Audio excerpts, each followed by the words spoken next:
Hello there, and a very warm welcome to Chazingdra Chats, the show where we take a stroll through the life stories of people in the Pokemon community, discovering the 6 Pokemon on their dream team along the way. I'm Charlie Merriman, Merri by name, Merri by nature, a host and commentator for the Pokemon Video Game Championship Series, and a content creator, and this week as every week, I very much hope my guest and I can make your day merry, because I have the pleasure of being joined by Dark Type Darsh. Darsh, how are you doing? I'm doing great, man. Thank you for having me. Also, you are quite merry by nature, as you say. No, man, I'm doing good, man. It's an early morning for me, and I'm excited. This is the best way to start my day. I'm excited to talk to you. We've never met personally, but I've seen the amazing work you're putting out. I'm excited to join you and just talk about the passion that's really been changing my life, man. So I appreciate you for having me on, man. No, I can't wait. And as I said to you before we started recording, it's like 7 in the morning where you are, and it's like midday where I am in the UK. Thank you so much for making this work. I really appreciate it. And as you say, we haven't met in person, but we get to meet now. So I'm looking forward to that. And for anyone who's not so familiar with you, can you give a brief introduction to yourself? Absolutely, guys. Well, for one, my name is Darsh Patel, but I go by Dark Type Darsh here on YouTube. I am 25 years old. I am an American citizen living here in, here in New Jersey. But I love Pokemon, guys. I've been playing this game since I was a kid. And the last couple years, it changed my life. I'm someone who really has a busy life. I have a full-time job, have a relationship, have a lot going on outside. And I'm a creator now here on YouTube. And out of nowhere in the past 6 months, everything has changed. I am someone who not only qualified for my first ever World Championships, but out of not playing, I beat WOLFE GLICK in my first tournament back, made top 8, made a second top 8, made it to Worlds, day 2 to 4 out of 5 events last year, and I love competitive Pokemon. That's my thing. Competitive Pokemon is what I do. I love to compete. I love to grind it out, and because of that, I make YouTube videos to players who want to get better, who want to take that next step, whether you're a beginner, whether you're intermediate. If you have big dreams and you love competing like me, I try to build systems and teach you guys, if you have any interest in it, on how we can get to that next level and change everything, because that's what happened to me. So, yes, love Pokemon, 25 years old, and I hope that's a good intro, Charlie. I hope that's a good intro for you. Absolutely, yeah. You're certainly very passionate. It's certainly very inspiring me.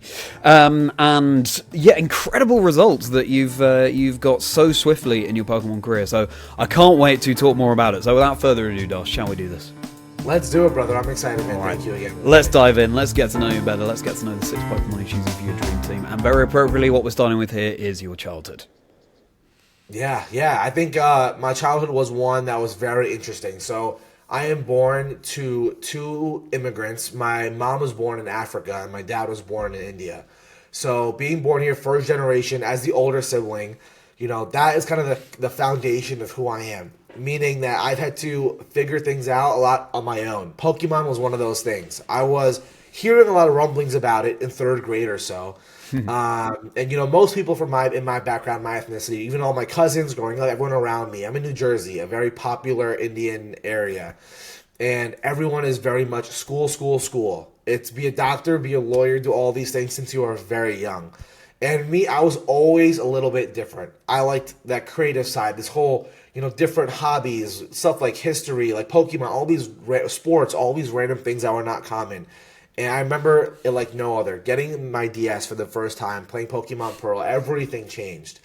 And this was when I, really figured out that as I was going through life, going in school, doing all these different things, I felt different than everybody else. I was someone who, instead of studying for math, or instead of studying history or science or whatever that looked like, I enjoyed playing Pokemon, learning the lore, learning these types, learning these different things.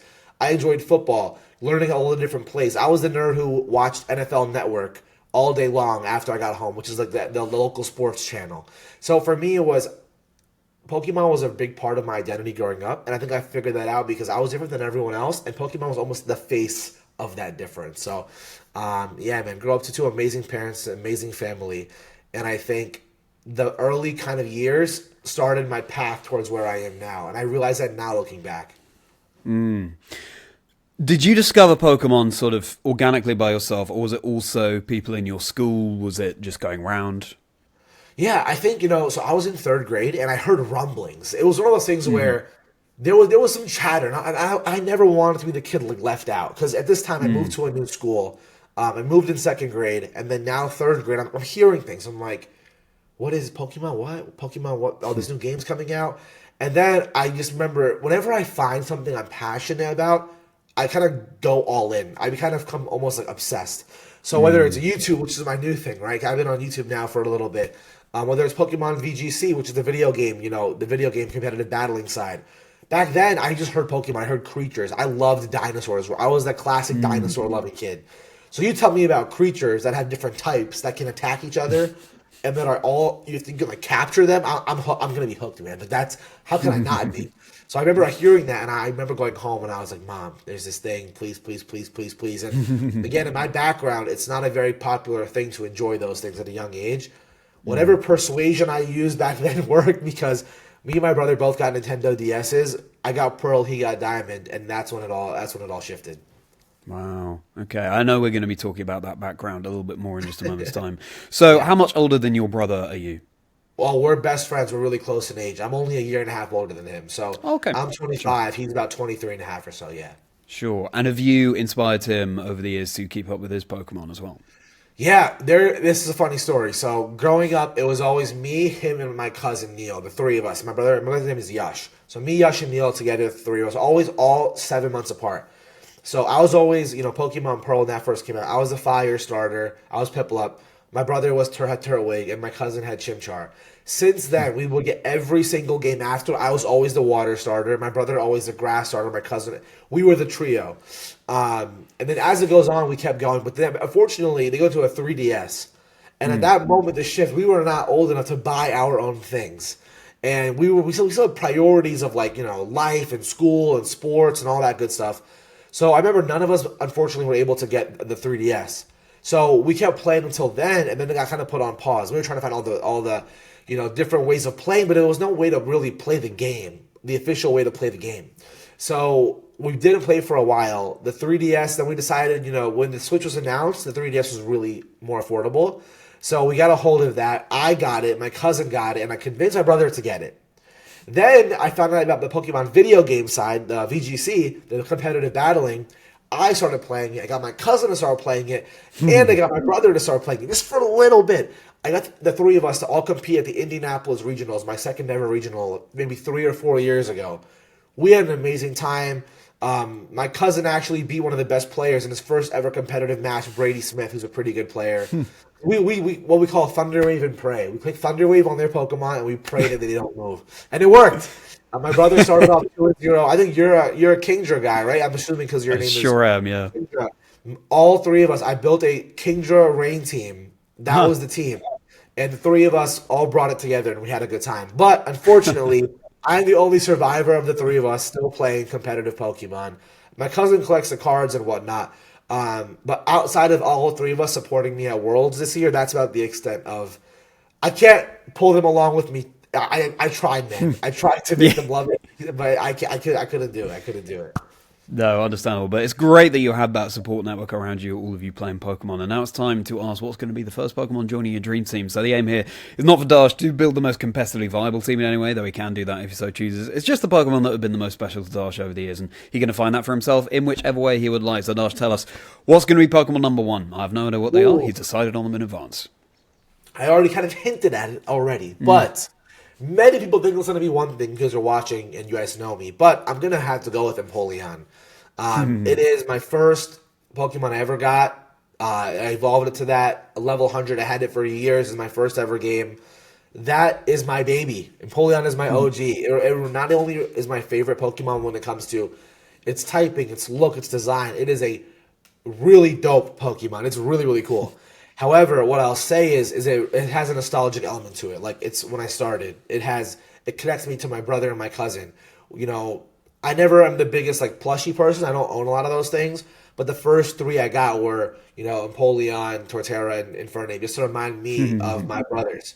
So to me, Empoleon means that. It means growing up. It means, coming through, evolving, going from a little Piplup to Empoleon, growing and getting there. So it has a lot of meaning to me, that nostalgia. And I think, even though it's not a dark type, like Dark Type Darsh, I will say it is a really awesome Pokemon. It's strong. I love its ability, competitive. Incineroar stands no chance if I was to use it. But I would definitely say Empoleon. It has a dear place in my heart for sure. That makes a lot of sense. Yeah, you did tee it up. You suggested that it might be that, well, one of the Piplup line and Empoleon will be joining the team, well, blazing the trail. And if you're enjoying this chat with Dark Type Darsh, please do like and subscribe. As Darsh can attest to, it really does go such a long way. I mean, a huge amount. But thank you very much, Darsh, for that confirmation. But we will now go from there. We will steel wing from there into growing up. Let's do it, man. Yeah, growing up. I think what I consider growing up is between like ages like 10 and maybe like up until the high school, college time. I think this is when I truly had discovered I'm a little bit different than everyone else. I think everyone thinks they're different, but for me it was, I was almost looked at as like the black swan in the family. A little bit, the way my brain worked was different. All my cousins, all my uncles, everyone I know was a lot more by the books. You know, they were all straight A+ students, 4.0 students, whether they were in college. They knew they wanted to be an anesthesiologist by age 13 somehow. What? How are you going to do that? My brother and my cousin, both that I already mentioned, they both played the piano, but I was the athlete. I was playing football, basketball, volleyball, but I also was obsessed with being creative. I think compared to everyone else, I was a little bit more like, guys, let's start a YouTube. I would watch YouTube when I was like 14 in gym class. I'm like, guys, let's start a YouTube channel. I don't know if you're from England, right? I'm assuming. Yeah. So I would be like, yo, guys, let's be the next Sidemen. Come on, let's make videos. Let's do all this stuff. Like, I love the Sidemen growing up. So I was always trying to be on the camera, find ways to be creative. Even with Pokemon, I was like, I want to play this game. I want to own every Pokemon. I want to play. I want to compete. I always would see things online, but I could never be the person to go and do that because of the box I was in almost, if that makes sense. It's hard when you want to zig when everyone is zagging, especially at a young age. You know, it's like, as much as I want to be creative and I want to, be into all my hobbies and my passions, if everyone in my culture and my family and my friends is like school, you kind of gotta do school, especially when you're young. So what I realized was, I am different. I love it. I am someone who's unapologetically myself. And that means, as I get older, where I am now, it's crazy calling myself older. Fun fact, as a little kid called me uncle for the first time, which was not good. I didn't want to be called uncle, man. I'm too young for that. But growing up, man, I think overall what I felt like was it's okay to be different because not everyone's supposed to be the same. And when you are feeling like that, you will get a lot of fulfillment in following what that looks like for you. So when I was in high school, I was the person who never wanted to, necessarily be in class doing all that good stuff because that was never what was the most rewarding. It was, how can I spend my free time in a way that poured into that cup of fulfillment? You know what I mean, Charlie? It was like, that's what I realized growing up meant to me. It was realizing who I am, what I'm about, and how I can make myself feel that. And Pokemon was a huge part of that because that was one of probably maybe the biggest hobby, I would say, outside of sports and school and all that.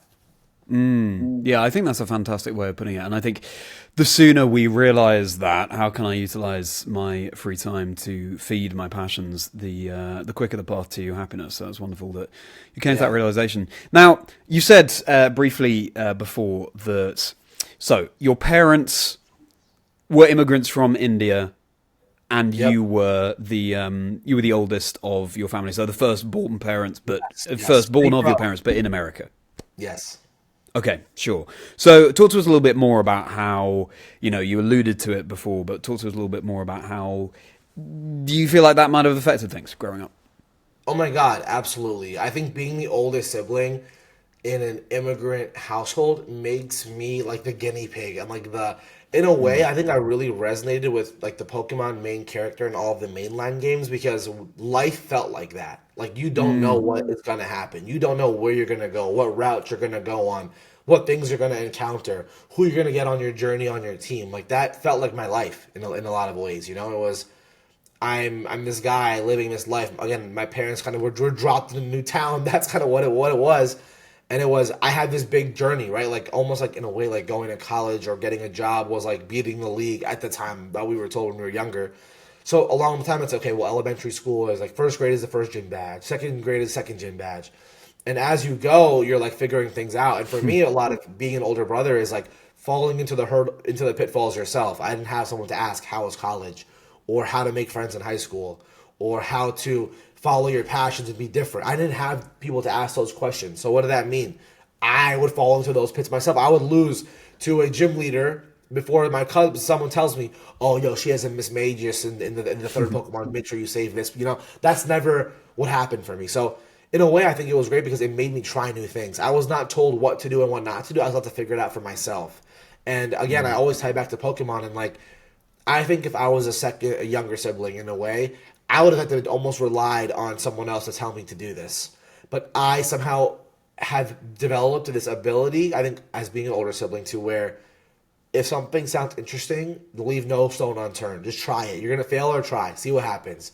I had a lot of different interests. I've tried, I liked all these other Pokemon spin-offs like Bakugan and all this other stuff that's come out, Beyblade, all that kind of other stuff. But Pokemon's what stuck with me, man. And I think as an older sibling in an immigrant household, you find ways to find new things that you care about. Pokemon fell into my lap and never went away. I think something about it. Of course, there's so many things we could talk about that I love about it.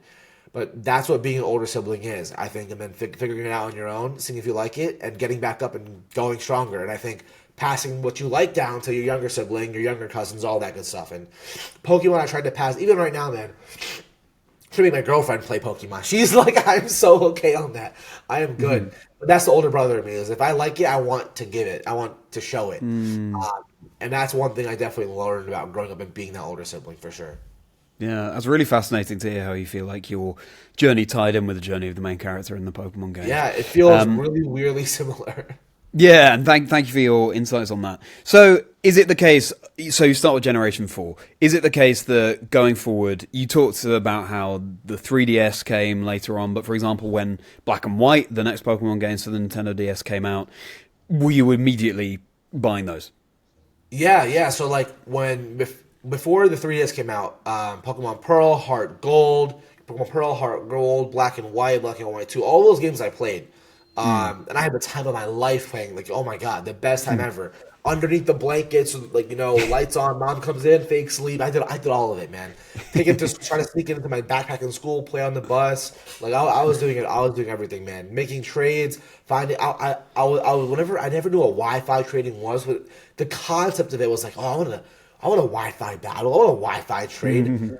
Never had it at my house, but I would always try to bring my DS, whether it's going to like a cousin's bathroom or a public route. I would always try to find a way to see those things. But yeah, man, played all those games. When the 3DS came out, didn't able to play that, so I never really played. I never still played Omega Ruby or Omega Sapphire. Never played that. I'm a Pokemon like obsessive, and I never played those games. Even X and Y, I've only played those like on maybe a friend's thing, but I never got to complete the journey myself.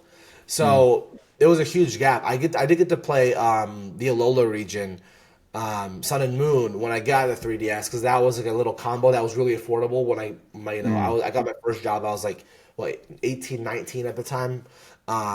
So I remember that I did that, but that was the journey. Yeah, those were the games I played. Then when the Switch came out, I was like, my brother and I always said, whenever there's Pokemon able to be played on your TV, life will be different. When the Switch dropped and we said, I can play Pokemon on my TV, stop playing, bro. I gotta get it. We were on that. Yeah. We bought it instantly, and that I had since Jump. Incredible. Wow. Thank you very much for that, Darsh. Well, from there, now let's discover what's going to be the second Pokemon on your dream team alongside Empoleon. Oh my god, the second Pokemon is a lock to me. This Pokemon, everyone who knows me knows I'm talking about it.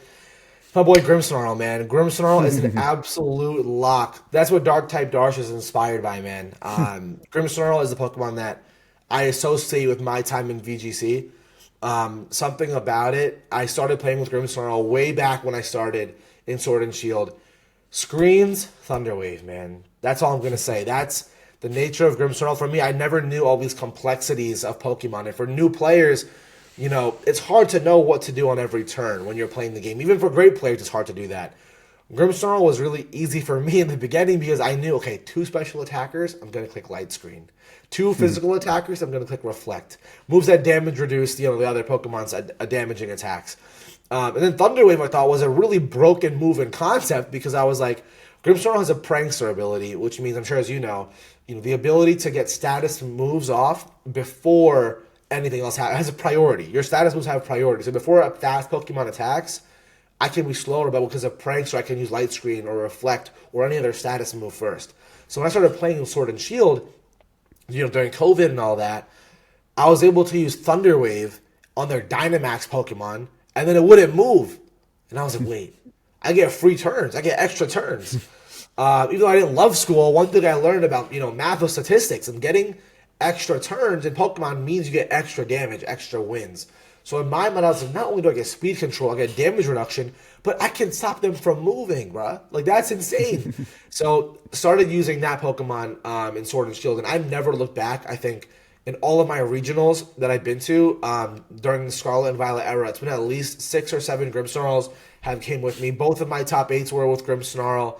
Last season, all 4 out of 5 of my day 2s were with Grimmsnarl. Grimmsnarl was my, if I was in the anime, Grimmsnarl was my Pikachu. I beat Wolfe with Grimmsnarl. I beat Fede Campo with Grimmsnarl. I beat Joseph Ugarte with Grimmsnarl. I beat the best players in the world as an average busy guy working a 9 to 5 with the Grimmsnarl by my side, doing the same thing. So it means a lot to me. Again, it's inspired my YouTube channel.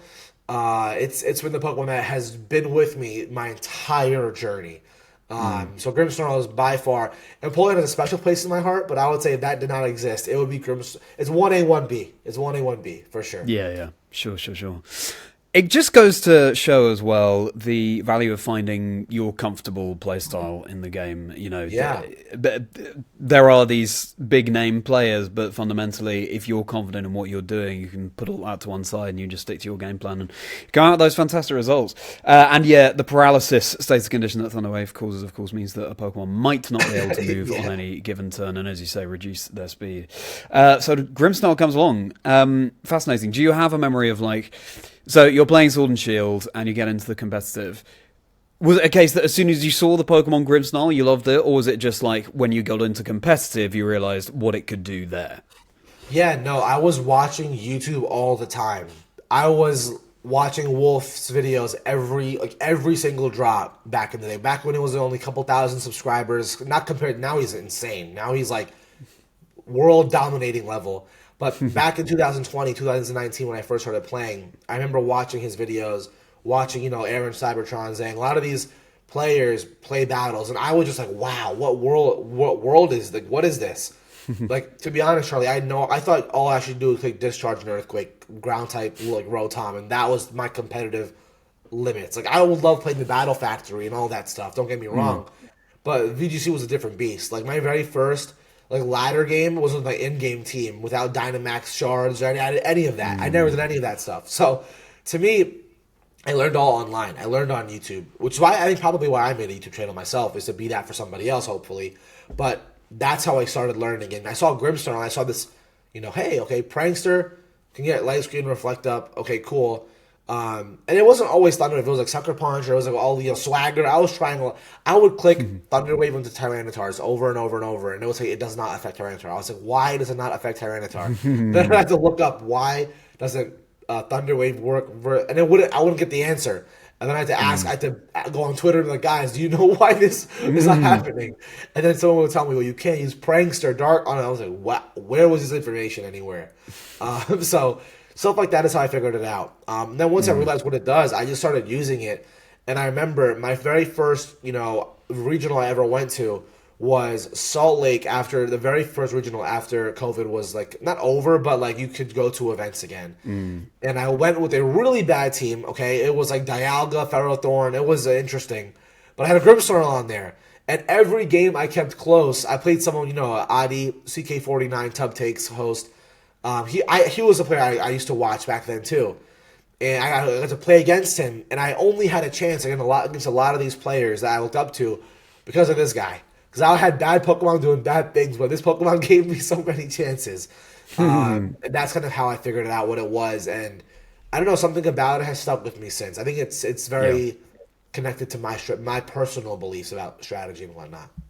Interesting. I'm looking forward to unpacking more about that later. Just unpack on that note a couple of things you said there. Dynamax, the mechanic that we had in Generation 8 where a Pokemon would grow very big for a few turns, and that would change some of the things it could do with its moves as well. And yeah, as you say, Dark-type Pokemon are immune to Prankster-boosted moves. So, Grimmsnarl, welcome to the team. We will now reflect from there into chasing goals. Yeah, I am someone who is a dreamer. So goals, dreams, it's part of who I am, you know. No one always loves to hear this, but I am someone who really wants to be exceptional. And again, maybe this is the Pokemon instilled into who I am. Like Ash is not trying to be Trainer Joey on Route 1, you know? Ash wants to be the league champion, the champion of the world. That's how I look at myself, you know? Whether it's Pokemon, whether it's life, I am someone who wants to be the greatest, wants to be different, wants to have an impact. Because my parents, again, I didn't talk about it earlier, but my dad is an immigrant from India and came here with nothing, man. Like we had a very modest childhood. And seeing how we're able to live now, how he's been able to take care of us, sacrificing time, chasing greatness and sacrifice has given me an amazing life. And seeing stuff like Ash, watching all these shows growing up, it inspires me to be the same way, being an older sibling, right? So when it comes to Pokemon, I think how I look at it is it's made me, with whatever I wanted to do, especially in the last 5 or 6 years, have really big goals and aspirations. You know, this Pokemon thing out of nowhere, I know I mentioned it earlier, it went from not having, you know, it made a single top cut in my life to in the last 6 months, again, you know, beating top players, 4 out of 5 day twos, top cuts, making a couple $1,000s in prize money. I won the travel award to go to LAIC in Brazil next month. Going to the world, like I never thought any of this was possible. Just like you, Charlie, I had a podcast studio. You can't see it behind me, I have the whiteboard, but I have a podcast studio behind me on YouTube that I had for an old show, and that actually failed. But I learned so much in that process. And now, you know, fun story, my friend Marcos Perez, you know him as Moxie Boosted. He was actually on my old podcast. And I met him in Chicago during the local scene. He's one of my best friends in the game now, which is cool because he's a big inspiration on YouTube. And he told me, you know, he called me after one day and he was like, after Toronto, he's like, Darsh, your interview in Toronto is going, everyone's talking about it. Just make one YouTube video talking about your Pokemon stuff. Just make one, please. He is like, a lot of people ask me if they should be YouTubers, and I honestly don't tell them all that they should do it because I really think you could be something here. I said, fine, I'll make one video. That video got more views than all of my previous podcasts I've ever done. And I was like, oh my God. Like, oh my God. Started my YouTube channel, and in the past 6 months, not only do I get all the actual accomplishments that I've earned in the competitive video game circuit, but I built a channel now to where, you know, when it comes to monetarily, like I'm making a couple $1,000s a month coaching new people on how to grow in this game. And that's so fulfilling, man. Like I have a corporate job, don't get me wrong. I need it to live, right? But when I see people like Wolfe that exist, it lets me know that you can live off of your passions, live off of Pokemon, live off of YouTube. I'm sure you have maybe you have similar goals to me. Who knows? You're a commentator, you do this. I'm sure you have similar goals yourself. And to me, if I can be the best at VGC and then create amazing videos and teach new people how to grow in this game and then make amazing videos and I can create a life around my dreams and my goals, I will be a happier person and I'll feel like I'm becoming my Ash, my version of myself. And a lot of people that I work with in my community, it's called the Day 2 Collective because I want people to make their first Day 2. I want them to get to their goal, feel like they can be that person. And it's like a group. It's a group together, 15 of us from Hawaii to Italy. Like it's all over the world.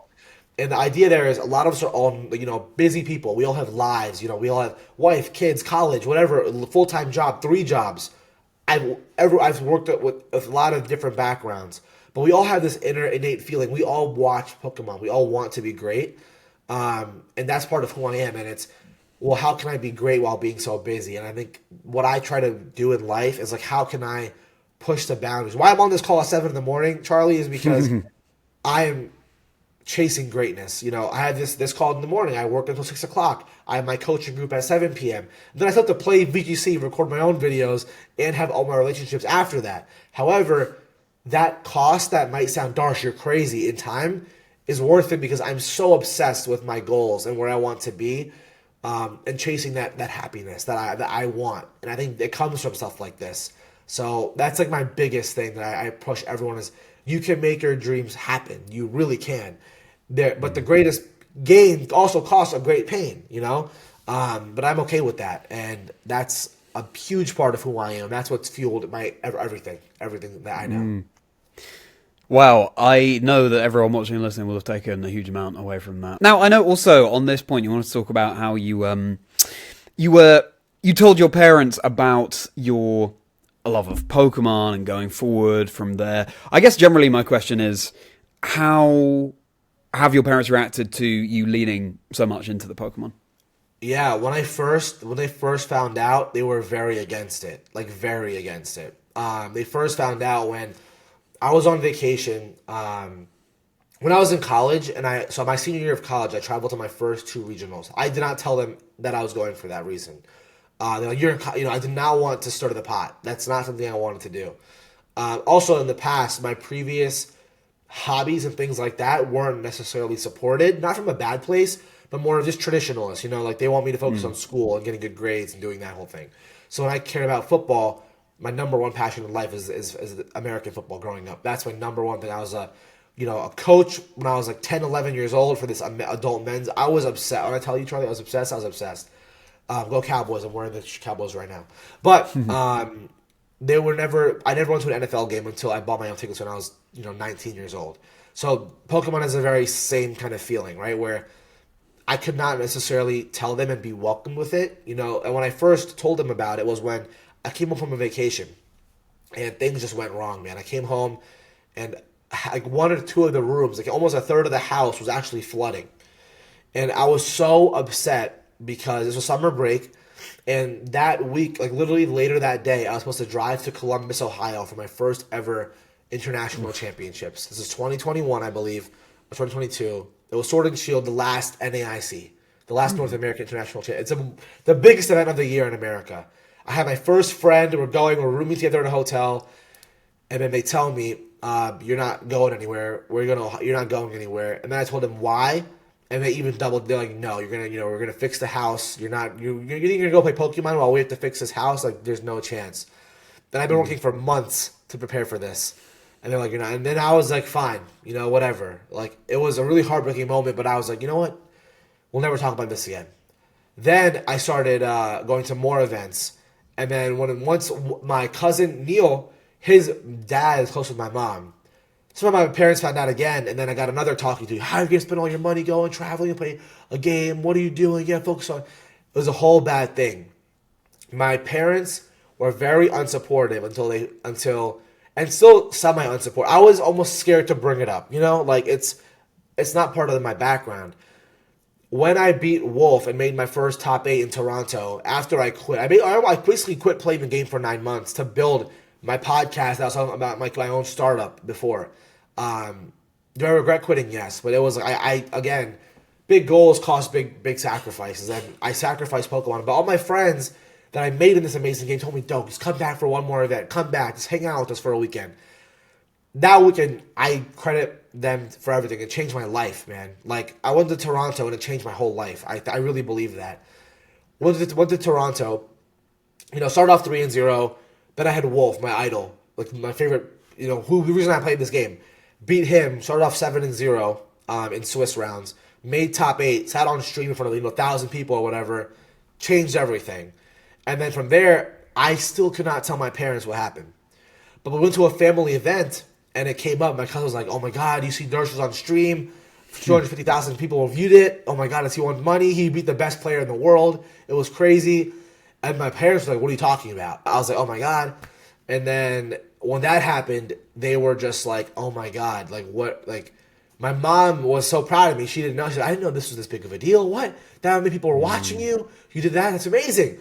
My dad, he's very traditional, but not in a bad way. He was like, "What? What'd you do?" And I told him, I was like, "Yeah, I've been doing this for," and we had a whole conversation about it, man. And I was able to tell them, like, this is what I've done, and like, this is what I care about, and this is something that, I do. And they're still not maybe the most supportive at the time, but, I realized in life, I'm not to create a good relationship with my parents. They have to know what I'm doing. And I'm someone who I stand 10 toes down, and what I'm not going to leave this game. You could tell me whatever you want. I'm not leaving. Like, I'm not going to leave. I don't live life to live on someone else's terms. It's my terms. So I did that, and I keep telling them about all my events, my YouTube channel, and everything. And fast forward, we went from hating Pokemon to traveling with me to Worlds, wearing my T-shirts, my McFree Mafia T-shirts. We can talk about that later too. The McFree Mafia T-shirts, and we all stood there together, took a picture, and then that was a really cool experience for me. Like, it meant the world that the 180 that I saw in them. It was really cool. Wow, what an incredible story! I'm so pleased that they, you know, I think everyone watching and listening, and I will see where they're coming from in terms of. I think it's quite hard for people to conceptualize just what Pokemon is these days versus back then, and just the opportunities it unlocks. But that's wonderful to hear. That's fantastic. Right, well, now it's time to learn what's going to be Pokemon number 3 on your dream team alongside Empoleon and Grimmsnarl.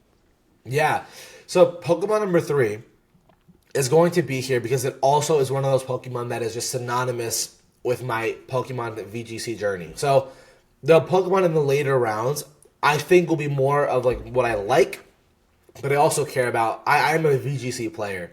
I'm obsessed with Pokemon VGC. I love teaching it. I love playing it. I love being the man in the arena. And this Pokemon was part of my first day 2, my first top cut, my first time on stream. It's Goldango. Goldango is my God. I make it rain on everybody, man. Like he is. I call it a he. I don't even know if it has a gender or not in the game, but I call it a he. Goldango and Grimmsnarl. Like if I have to go like this with like 2 Pokemon with my arms, I'm showing up everywhere with Goldango and Grimmsnarl. This Pokemon is an insane damage doer. Can get faked out. Loves nasty plot. Gets set up. Has bulk. Has speed. It has it all. Okay, combined with Grimmsnarl, Thunder Waves. Oh my God, the type synergy too. It was there for my first day 2, my first top cut. This was back in Orlando in 2022, a while ago. And then my second day 2 in Knoxville when I started off 7-0. Then I used it to get my first ever top 8 every moment of the journey. Obviously, it wasn't me in Regulation I. Regulation I, by the way, there's different formats. I'm sure you know this, but for everyone who is watching, different formats where you can use different Pokemon, right? So in certain formats, some Pokemon are viable or good or strong. It was very strong in the non-legendary formats. You know, if there's a Calyrex Shadow or Kyogre, Goldango does not look so good. But when there's no restricted Pokemon, no legendaries, it's very strong. And I use it in all of those formats, and I still use it now, and it is an absolute star, Charlie. I'm sure as you know. So, love that. It's been with me always. And I think, again, it's Pokemon that can do everything. Like, I think when I think of what a strong Pokemon is, can it live a lot of attacks? Can it do a lot of damage? And can it just make and not be, not be affected by bad luck? This Pokemon cannot get status moved, cannot get spored, cannot get fake tears, cannot get thunder waved itself. And then also, it can just do insane output. It has 120 base attack, spread type steel move. I already thought when I was growing up, I already thought Flash Cannon was the most broken move in history. Now you got spread Flash Cannon doing 1.5 times damage, bro. What are we talking about? So Goldango is easily number 3. Easily. Yeah, absolutely. And with that make it rain move, as you say, that is that spread steel type damage. Goldango, well, as you say, the perfect partner for Grimmsnarl, and thank you for illuminating us as to that. And now we will make it rain from there into college. Yeah, man, college. Oof. What a time. What a time. I think I grew more in those 4 years than I had in any 4 years of my entire life. It was tough. I think, when most people hear me or see me, they think, I'm this really confident guy.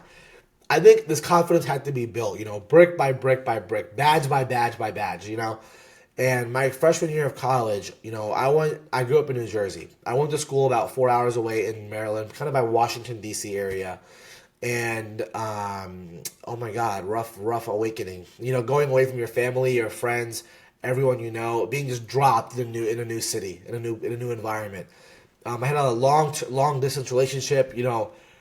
When you're young and we're both going to college, that's a tough thing to balancing this new workload of like challenging classes and courses. And also, I didn't have, again, an older person to show me the ropes. I did not have a guide. I did not have someone 2 steps ahead of me to show me what to do, where to go, what to say. I failed fast, man. Like, I was used to getting pretty good grades just by like the standard of my family and like having to go through like the normal traditional things. Oh my God, did I tell you that first semester was rough? I had a 1.6. I don't know how they do grading in England, but I had a 1.6 out of 4 GPA. I was taking all the hardest. My parents chose my classes for me. So they chose the hardest math class, the hardest science class, the hardest business class. It was trial by fire. It was like going into the Pokemon League with Pokemon less than level 10. I felt so unequipped. I felt so lost. It was hard. I could not make friends. I was like, how do I go from being in high school, having so many friends, having so much confidence, having such an easy time, to going to college my freshman year, and I felt lost, I felt alone, I was struggling, I felt incapable. I was like, what's happening? But through college, I learned so many things. That was my freshman year. And it goes back to my thing about goals, was that you have to be aligned with who you are in life to be successful. You can't live someone else's dream. You really can't. My parents wanted me to be a doctor or go down that whole pathway. And I quickly had to figure out this is not for me, because they were also helping me, supporting me by sending me to college. They were helping me financially a little bit. And I had to sit down with them, and I told my mom, this was my first ever like true open up heart to heart with my parents about like my life. And I was like, guys, like, if I keep studying the science stuff and doing what I'm doing now, I'm going to fail. I'm telling you right now, I'm going to fail. I want to succeed. I want to be more aligned to what I care about. And that's when I found out to go into sports business. That's where I decided, and they were very supportive. I was scared. I practiced this conversation in the mirror. I was doing all that stuff. I mean, they're amazing parents. They're very approachable, but I was nervous. And like Pokemon, I always teach, in my community, that to play as your best player, you have to find your best strategy. Like in life, in college, I'm not going to be the best student if I'm in a class or a major or a field of study like science that I don't love, that I'm not good at. Same thing applies to Pokemon. I cannot be the best. You should never use the best objective teams, because that's not who you are. That doesn't resonate always with who you are as a player. Like, you have to you have to match the teams you play. Like, if you're gonna always use hyper offense Sun teams, but your nature is more reactive, conservative, counteractive in that way, then why are you using a team that you've never succeeded with? That'll never work, in my opinion. You have to work with what connects with who you are. And I teach this, but for me, that's like, okay, well, in Pokemon, I realize I'm more counteractive. I like to react, I like to respond, I like to build walls. So instead of being hyper offense, I play balance. In life, in college, I figured out I'm not a science teacher, I'm not a science student, I'm not a math student, but I'm a business student. So that's kind of the angle I went down more in that route. And that was something, Charlie, that I figured out was worth going into more, which shaped a lot more of where I wanted to go with things in that way, if that makes sense. Yeah. No, it's fantastic to hear that you listened to your heart, essentially, and you knew what the answer was. And no, I totally agree with you, yeah. Okay. And I'm glad as well that your parents were so supportive of that.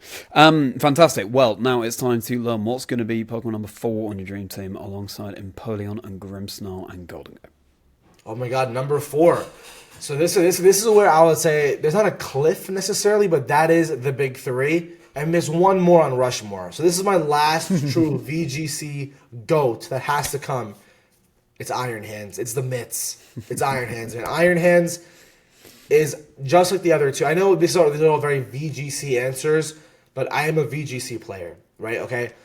Iron Hands was there the entire time. My first day 2, Iron Hands. My first top cut, Iron Hands. My second top 8 was Iron Hands. My first time at my world championships, Iron Hands. All the CP I gathered last year, 90% was Iron Hands rocking people with Drain Punch in electric terrain. It's amazing. I also love its design. Growing up, Hariyama, me and my brother thought Hariyama was just a super cool. It had like aura. Hariyama had aura, So when Iron Hands came out, it was like Aura Plus. I got Hariyama from the future. Are you kidding me? I got Robot Hariyama. Oh my God! And it was it's a stat stick. Oh my God, the damage this thing does. It was iconic. It was a Pokemon that gave me so much of a good memory because I trained my Iron Hands always different than everyone else. I would always pour a lot into speed, and with Thunder Wave and the speed, I was always outspeeding things that no one was ready for. And it came up so many times in big tournaments. Like when I was at NAIC, I beat the player. I was the player Federico Camporesi, the player who won the entire tournament. I was his last loss. My Iron Hands cooked him. It was amazing. When I played Shohei Kimura, world champion, Iron Hands. That's how I beat him. When I played Z Crystalgia, another really strong player, my fast Iron Hands outsped almost all the Incineroar. Iron Hands the way I trained it, it felt like me. It felt like it was my, like, you know, in Pokemon, like the anime, they, like, someone will have, like, okay, my Pikachu versus your Pikachu, or we'll all have our own Infernape or whatever. But I feel like I had my Iron Hands. It was not like your Iron, it was my Iron Hands. And it was always different and always unique. I was the first ever Swords Dance Iron Hands user in Regulation B. It was like the Ayapapa Berry. It was a crazy set, Terra Grass. Back then, no one had Swords Dance Iron Hands. I was like the first one. And oh my god, I shredded it was insane. I went 3-2 to 8-2. And back in the old system of VGC, there was no day 2. It was just top cut in day 2, a big bracket. And I finished 32 out of the 32 spots to make it my first ever top cut the second day. And Iron Hands was the MVP of that run. So to me, Iron Hands makes it's a big, juicy stat stick that does so much damage. And it looks sick. So yeah, man, Iron Hands is definitely my number 4. I love how you've crafted this team, and I love the passion behind every single one of these picks. Iron Hands, welcome. I gotta have passion, man. That's who I am. I can't turn it off. 100%, yeah. And that is very much the theme of this episode, and I hope that everyone watching and listening is taking a lot away from it. Just throw yourself into doing what you're doing, and you will thrive doing the things that you love to do. And that, as I said before, will be the quickest path to happiness. I want to ask just briefly here. You alluded to it earlier. The McFree Mafia. Can you just briefly explain that for us? Oh my god, the McFree Mafia, the guys. Okay, let me tell you, Charlie. People don't know what McFree means, but the McFree Mafia is my YouTube community, are my people, my riders. The McFree Mafia is a mindset. The McFree people ask, "What's McFree? What does that even mean? What is McFree? The McDonald's is it like a coupon? No, man. I'm gonna tell you. So, my first ever local win was in Chicago about 2-3 years ago, and I lived there after work. I was in a dark place, man. It was my first job after college. I was lonely, new city, first time. The Pokemon community is what kept me sane. I'm gonna be honest. I would be able to go on weekends, make new friends, meet new people, play the game that I love. It was my escape from this dark cloud of first time in corporate America. That was my escape. And my first ever tournament win happened there. And I won with a Fisher Tinglu. And you know the regional winner who just won, Alex Arand. He just won the regional. I played him in top 4 finals. I forget. I think it was a top 4. And I beat him. And then that was an amazing win. I was wow. He's a really good player. And then I won finals. And I was so hyped I made a tweet. I said, Chicago is McFree. I am gobbling up my competitors like chicken nuggets in sweet and sour sauce. And then out of nowhere, everyone referred to me as the McFree guy. So that kind of stuck there. And then it was weird because people thought it was kind of controversial. You know, people were tweeting like, "Oh, you're disrespecting your opponents." I'm like, guys, I'm having fun. I'm like, I'm trying to say it in a really sweet, like, funny way. I did not know it could be taken that way. Everyone who knows me, maybe you know me at this point, I like to have fun. I like to be. I'm a very, like you, positive, confident, positive. That's who I am. So when that happened, I was like, okay, well, McFree is really cool. My YouTube channel was actually called McFree VGC for my first 2 videos, not Dark Type Darsh. It was called McFree VGC. And what McFree means, by the way, is a mentality of I am the best. I can do anything. I can beat WOLFE GLICK. I can make the world championships. I can do anything I put my mind to. It's McFree. Anything you want. Day 2, McFree. Beating your favorite player, McFree. Making top cut, McFree. Making worlds, McFree. Getting to your goals, McFree. Every opponent you play should never be a fear, because anxiety is a big thing, especially in Pokemon. When you sit across an opponent, you're nervous. Tournament anxiety is real. But what I say is, this mentality pushes through that and allows you to be confident. You know, every opponent is not to be feared. It's an opportunity. When you see a player across you that's better than you, I had world champion Toller Webb. I had world champion. I had James Evans in a local final. I vlogged that. I had to play James Evans in finals of a local to make my first worlds. And most people will be, oh my god, I got to play James. And I lost to him in Swiss at this point. And most people, I lost. It's James Evans. No, it's an opportunity. I get to make him McFree. And what happened is, this rhetoric I use to instill confidence in a lot of players who are not confident, including myself. It gives me that mental, I can be that guy. Ash Ketchum is not objectively a better trainer than all these gym leaders, than Cynthia, than all the, but he has that confidence that his Pikachu can beat a Groudon. He truly believes that, if you ask him that. And I'm the same way. So the McFree Mafia is me and all my YouTube subscribers. The community that we have is that we are the McFree Mafia. You know, we have each other's back. We are the underdogs. We are the people who have full-time jobs. We are busy people. We have wives and kids and whatever in life. We are busy. But when it comes to this, we can do anything we put our minds to. And that is my community. That's the McFree Mafia. My guys and girls, everyone. So that is the McFree Mafia, Charlie. That is the McFree Mafia. Thank you very much. Yeah, and I mean, it's just so representative of the energy that you bring every single day. So thank you very much, Darsh. Right, now we'll drain punch from there now into starting YouTube. Where are we drain punching to, sorry? Into starting YouTube. Oh my gosh.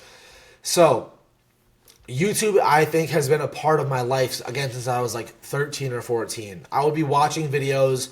We were very lucky. Our public schooling had iPads, like little mini iPads for our high school experience, to do homework, study, whatever.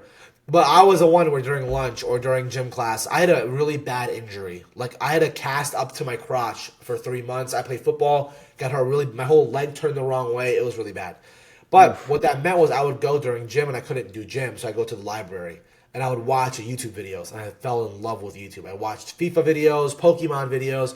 I loved it. I loved the Sidemen from the UK. That's what I loved growing up, and fell in love with it. I was one who was talking to my friends, guys, let's make YouTube videos. I would record like the spicy ramen challenges. We never, post. I would vlog. In college, I vlogged my first week of college. It was my creative outlet that I never knew would turn into something. Fast forward, I got laid off from my huge, my tech job after college in Chicago. 4,000 people in my company were laid off. I was one of them. I could have restarted at the company, but I wouldn't be able to get promoted as soon.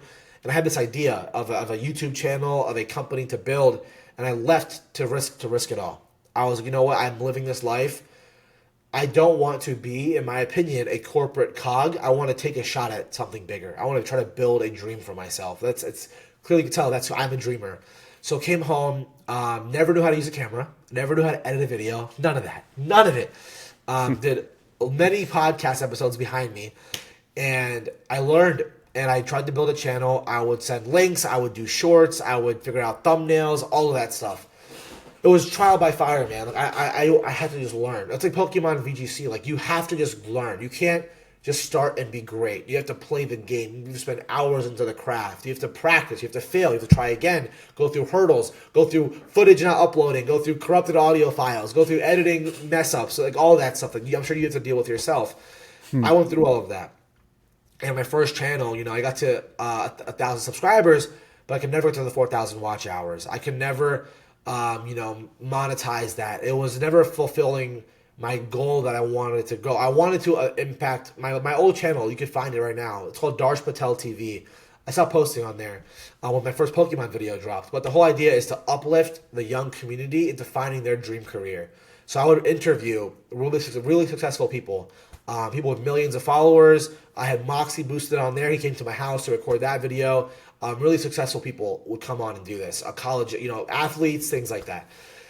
And I realized I could not truly build I did 30 episodes, over 2 hours, 4K, really high quality, in studio. I spent like $20,000 building a podcast, a lot of my savings to learn this, and it failed, and it didn't work. I didn't give up. I'm not here to give up. Like Pokemon, my first season, it's my rookie year. How am I supposed to judge my success off my rookie season? That's not how we look at life, right? That's not how life's supposed to be.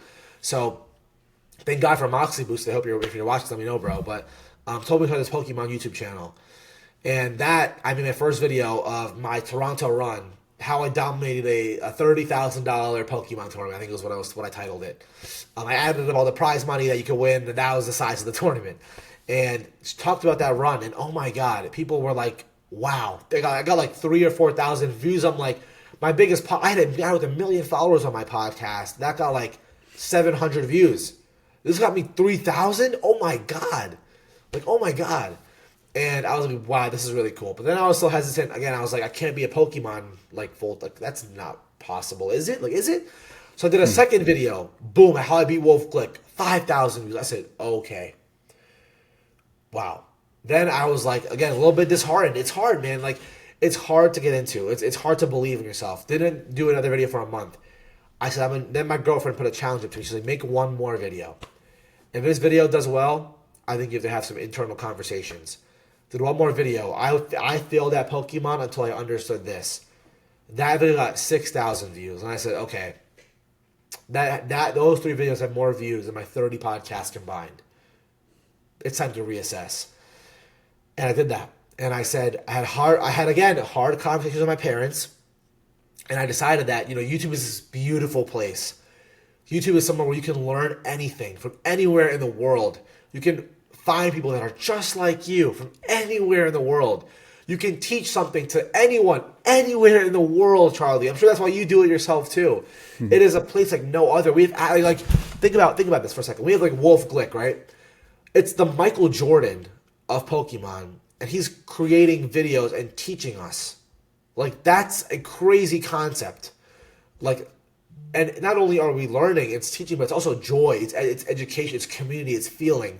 Like, to this day, I'm shocked. When I live stream, I'll get like 50 people on every time watching, commenting M's, McFree Mafia. I'm like, wow, what? Like, that's insane. It's real. It's community. It's real. And I decided, I learned all these skills. And, my dad always says, you don't win or lose. You win or you fail. I mean, you win or you learn. You don't win or lose. You don't succeed or you fail. You win or you learn. You don't win or lose. You win or you learn. And I learned so much, failing my last podcast.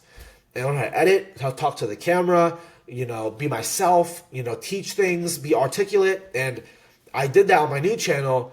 And I'm not the most talented player in the world, man. I've only made 1 Worlds. I've not won anything. I'm not Wolf. I'm not Aaron. I'm not Joe. I'm not James Beck. I'm not those guys. But I am me. I am the average guy. I am the average Pokemon player. I am someone who is busy, who cannot fully do this for a living. But I broke into it. I have passions. I have other things going on. And I represent, in my mind, a lot of young people who want to play this game. And I figured out that what makes me different is not my talent, but it's how I prepare. It's how I make systems to optimize for your life. Because I am not telling someone to play Pokemon ladder on the game for 10 hours. That is not, I don't have the time for that. But I can make a 90-day challenge that I followed that I called I create crazy things, Charlie. I created this badge challenge. It's 30-day challenge, 10 badges that you can earn in VGC, from building to battling to mentality. And that grows you. And players have done that. And 2 players told me they made their first ever day 2 because of this challenge that I made. I'm like, what? You know how fulfilling that is, man?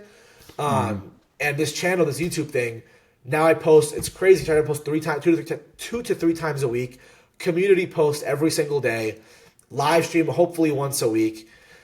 It's a lot.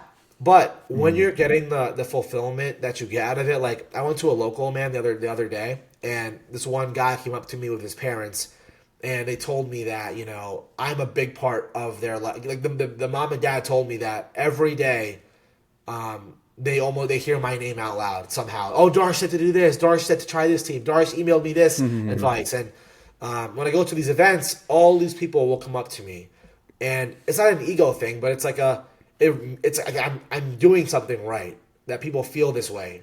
And that's what YouTube has given me. It's given me, of course, monetary things. Like, I'm really trying to build something different, not just one. I don't want to just build one-on-one coaching. I'm not here to make videos, come to my coaching. That's not what I'm here to do. I'm here to make a real difference. I'm very passionate about dreaming big. And what I've been able to do is find my way into like doing that. And I think that YouTube has been the most amazing journey. I'm just getting started, but it's cool because instead of hunting subscribers, I'm hunting real ones. I'm hunting McFree Mafia people. I'm like, I'm not here to get 100K subs by January. That's not what I'm here. I would do tier lists every day, Charlie, if I wanted to do that. But instead what I'm doing is trying to create real deep bonds by giving really deep value and stories with everyone that I make videos about. And I think that's what's taking me to where I am now. Fantastic. Yeah, well, long may that continue, and we all wish you the very best in the future. And you speak with such passion, and it's infectious, the inspiration that you give, and hope that everyone coming away will believe in themselves that little bit more as a result. So I've got my eye on the time. Let's now just talk about what Pokemon number 5 is going to be and Pokemon number 6 together. Yeah, let's do it. Okay, so Pokemon number 5 and 6. We have a little duo action here. Okay, so Pokemon number 5 to me is Feraligatr.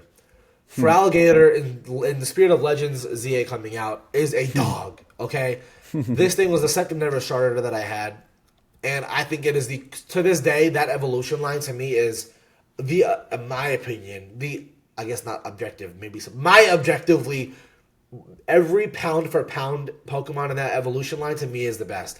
I think that Croconaw is a really underrated second evolution. Really cool design. It's like a chunky crocodile. I don't know. I think it's really cool. Love the design. For alligator also has that ferocity to it. I love the colors and the contrast. Also has some swagger, some personality to it. You know, it's not just like happy, whatever. It's like, that's a feist. I also love animals. I'm a huge animal person. So for alligator is number 5 to me. Also, again, really sentimental place to me. And number 6 can be a ton of Pokemon. But I really, I know I'm Dark type Darsh, but I love Steel types, okay? So I was between 2 Pokemon. I was between Steelix and Fortress. 2 Pokemon that I think have a really cool feel to them. But I'm going to go with Fortress, okay? Fortress I really, really like. I don't know what about it I like, if I'm being honest with you. But its design I thought it was really cool, really satisfying. That concept of like a Pokemon within a shield, a wall. I think it resembles my Pokemon playstyle a little bit. I like to be defensive. And it's this defensive steel bug thing that looks like a cat. I don't know. I honestly don't know what it is. I'm going to be honest with you. But that and like Steelix to me are really, really cool Pokemon. That I don't know why I love them as much as I do. Bastiodon is in there too somewhere. Maybe I should be Steel type Darsh, man. I don't know. Good pull that angle. Who knows? But I'm going to go with those 2 for sure.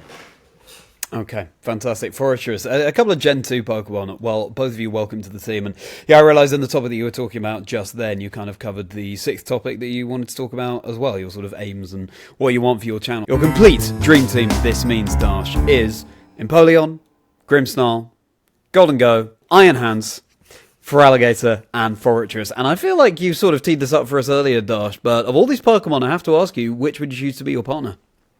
Ooh, partner forever. I'm probably picking Grimmsnarl. I love you, Empoleon, but Grimmsnarl is done a lot for me. I think you are my Empoleon. You're the Pokemon to go see at home. We're not the Pokemon that travel the world with. The Grimmsnarl I will travel the world with, and I have so far. I have brought this Pokemon to London, to Toronto, to California. I'm bringing it to Brazil most likely next month.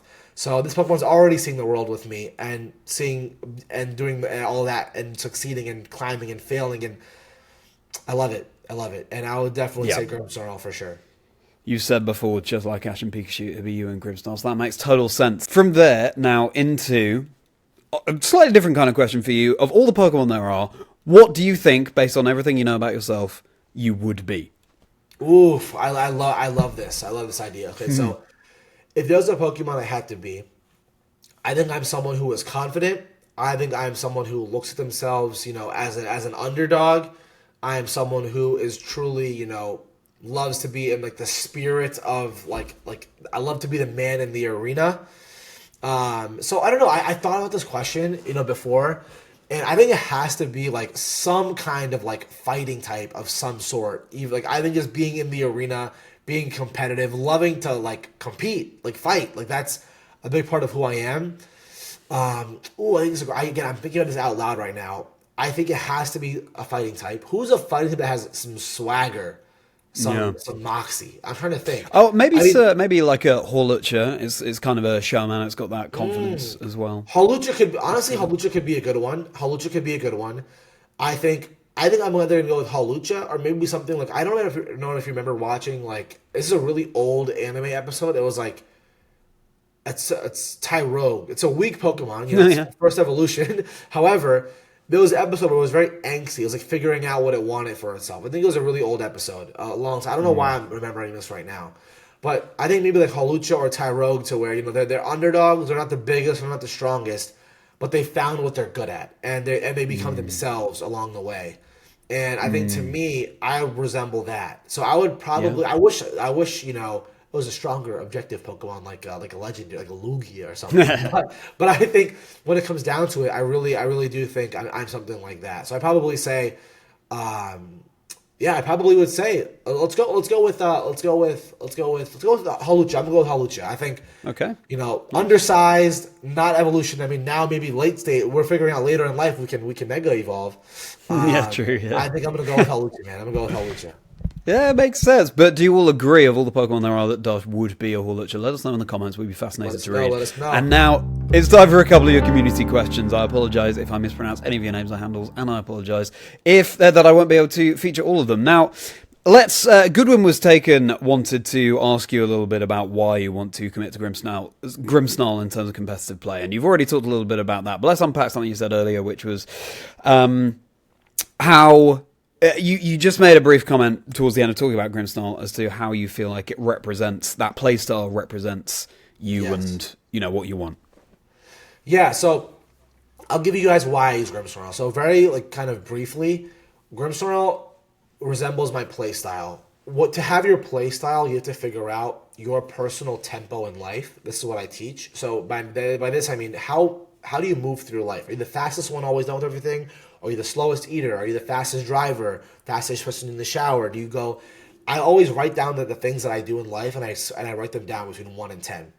Where you fit in that number, the average is like your typical speed through life, and those speed numbers kind of resemble different tempos. So for me, I'm like a 2 or a 3 or a 4, which means I'm never the fastest. Never. I do not drive that fast. I do not shower that fast. I'm a slow eater, but I'm never the slowest either, right? So Grimmsnarl embodies that pace. I'm never gonna be like stalling with screens or Dondozo or stuff spikes or Dondozo, but I'll have screens. I'll be a counter reactor. I'll set up the board. I'll light screen. I'll reflect. I'll click Thunder Wave. And I think to me, I like it because the Prankster status allows me to have control, but it allows me to still be reactive. Like I can be reactive to your two Pokemon by clicking my control. I can click Thunder Wave to also control, but also I love the mental because to win in Pokemon, you have to have a mental edge. Whenever someone playing against someone and they get paralyzed, that messes with them mentally. And I'm like, yeah, because now they're getting thrown off a little bit. So these are little edges that I can find in the game. So to me, Grimmsnarl embodies my pace of play, but also my mental approach and how I like to play and react. And that's why I choose Grimmsnarl every single time. Okay, that's really fascinating, working out that scale of 1 to 10. Well, you had another pearl of wisdom. Thank you very much for that, Darsh. Now, let's just have one more question here, given the time, and it's Saucy Cheeseburger with Ranch, and again, I'll ask you just to give, your one top tip here.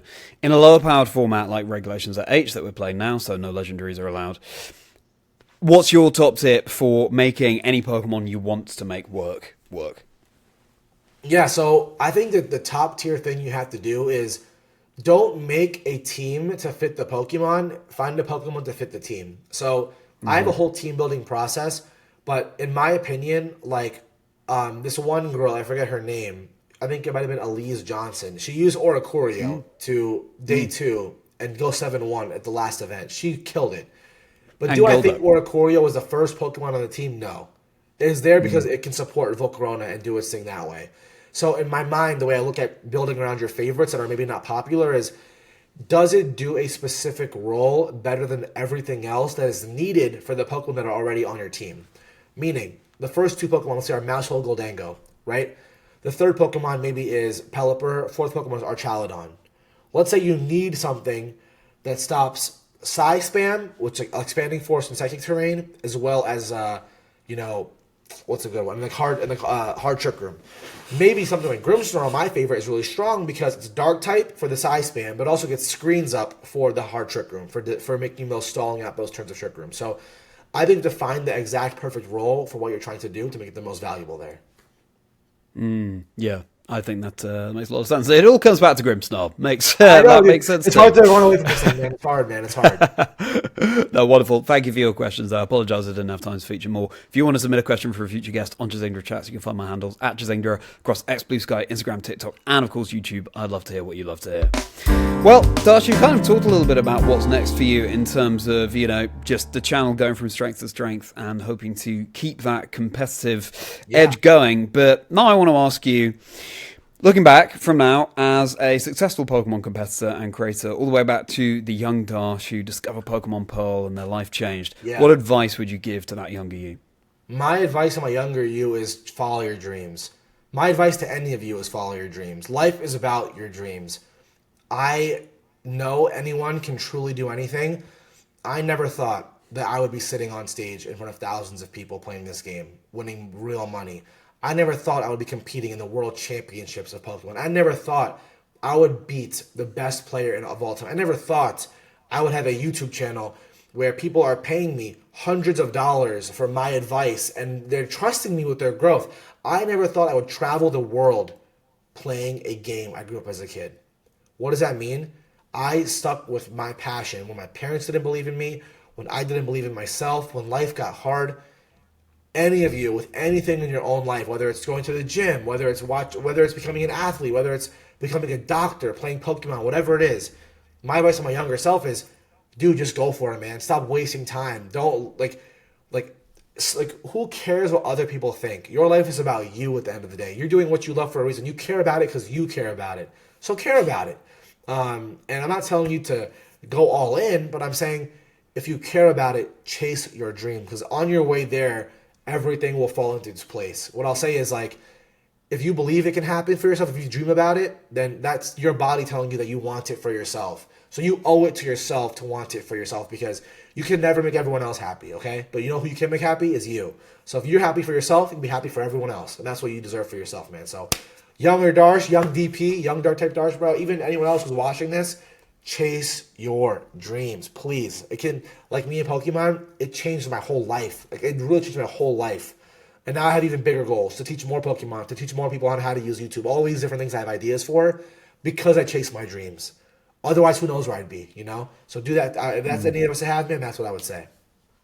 Incredible advice. Thank you so much for that, Darsh. And the chat's not in there, because now we're getting into Darsh's Rapidash round.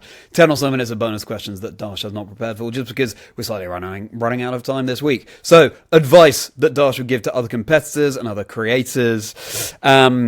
Any hidden talents or fun facts about Darsh, and going far beyond that as well. If you want to hang out with me and Darsh for a little bit longer, then you can become a YouTube channel member that gets you access to full bonus videos per month and plenty more perks, or you can find these Rapidash rounds on my Patreon, and both links will be below. Fundamentally, I really appreciate the fact that you've listened to or watched this episode in its entirety, but if you want to hear a little bit more from Darsh and me, then you can head over there. Again, links below. But Darsh, for now, thank you so much again for joining me on the show. Such an inspiring chat, and I'm taking a huge amount away. And I know that everyone watching and listening is as well, so thank you.